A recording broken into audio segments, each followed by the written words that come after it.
قال عيسى بن مريم اللهم ربنا أنزل علينا مائدة من السماء تكون لنا عيدا لأولنا وآخرنا وآية منك وارزقنا وأنت خير الرازقين।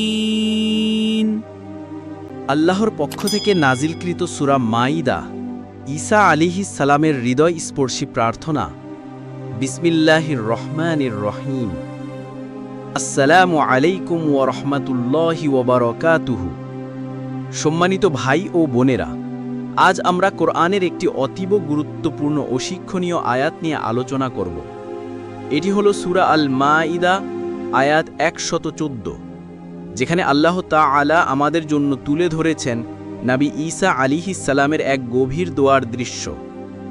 এই দোয়া শুধু একটি ঘটনা নয়, বরং এর মাঝে আছে বহু শিক্ষার ভাণ্ডার, ঈমানের গভীরতা, আল্লাহর করুণা আর তাওয়াক্কুলের পূর্ণ প্রতিচ্ছবি। আল আয়াতুল কারীমা। قال عيسى ابن مريم اللهم ربنا أنزل علينا مائدة من السماء تكون لنا عيدا لأولنا وآخرنا وآية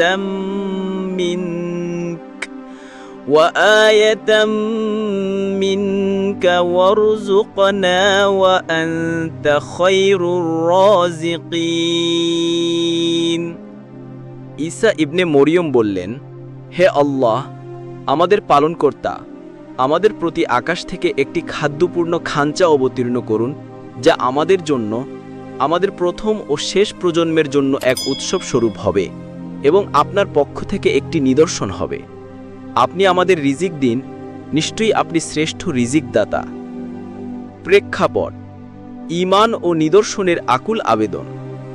প্রিয় ভাইরা, কল্পনা করুন এক নবী যাকে আল্লাহ স্বয়ং নিষ্পাপ মাতার গর্ভে বিস্ময়করভাবে সৃষ্টি করেছেন, যার জন্ম ছিল আল্লাহর কুদরতের এক বিশেষ নিদর্শন, যিনি নবুয়তের দায়িত্ব পালনে মানুষের হৃদয় জয় করেছেন, মৃতকে জীবিত করেছেন আল্লাহর ইচ্ছাতেই, চিকিৎসাহীন ব্যাধিকে সুস্থ করেছেন।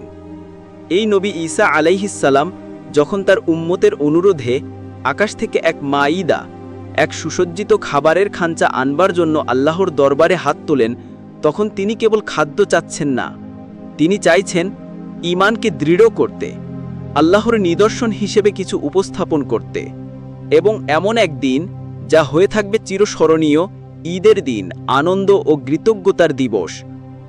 এই আয়াত থেকে আমরা বুঝতে পারি একজন নবী উম্মতের প্রতি কতটা দায়বদ্ধ, কতটা মমতাময়। তিনি কেবল তাদের দুনিয়ার প্রয়োজনের কথা বলেননি, বরং তাদের ঈমানী চেতনা ও ভবিষ্যতের কথা চিন্তা করেছেন। আয়াতের শিক্ষা আমাদের জন্য: ১. আল্লাহর কাছে বড় কিছু চাওয়াতে কোনো সংকোচ নেই।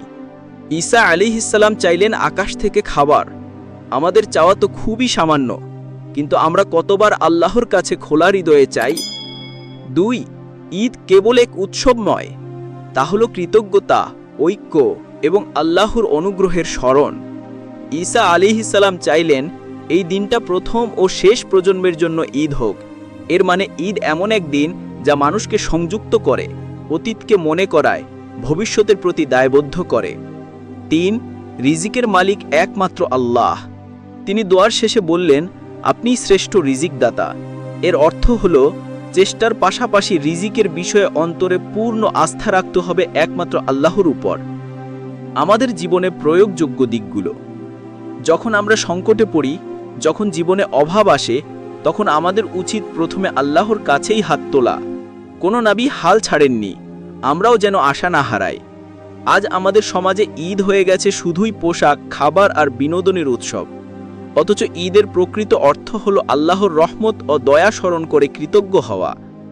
আমাদের প্রার্থনা হওয়া উচিত শুধু নিজের জন্য নয়, আমাদের পরিবার, সমাজ এবং ভবিষ্যৎ প্রজন্মের জন্য, যেভাবে ঈসা আলাইহিস সালাম দোয়া করেছিলেন সবার জন্য। শেষ কথা ও দোয়া। এই আয়াতের প্রতিটি শব্দে আছে এক নীরব কান্না, এক দৃঢ় আস্থা এবং চিরন্তন ভালোবাসার প্রকাশ। আমাদের উচিত এই আয়াতের শিক্ষা গ্রহণ করে জীবনের প্রতিটি প্রয়োজনে আল্লাহর কাছে আগ্রহ ও আন্তরিকতার সাথে প্রার্থনা করা। আসুন আমরা সবাই এই দোয়াটি নিজের জীবনের অংশ করে নেই। আল্লাহুম্মা রুযুকনা ওয়া আনতা খায়রুর রাযিকিন। আল্লাহুম্মা রুযুকনা ওয়া আনতা খায়রুর রাযিকিন। হে আল্লাহ, আপনি আমাদের রিজিক দিন, আপনিই শ্রেষ্ঠ রিজিক দাতা। আল্লাহ আমাদের সেই ঈমান দান করুন যে ঈমান নবীদের ছিল। আমাদের প্রার্থনায় সেই গভীরতা দান করুন যে গভীরতা ঈসা আলাইহিস সালামের দোয়াই ছিল। আমিন ইয়া রাব্বাল আলামিন। ওয়াসসালামু আলাইকুম ওয়া রাহমাতুল্লাহি ওয়া বারাকাতুহু। हमारे जी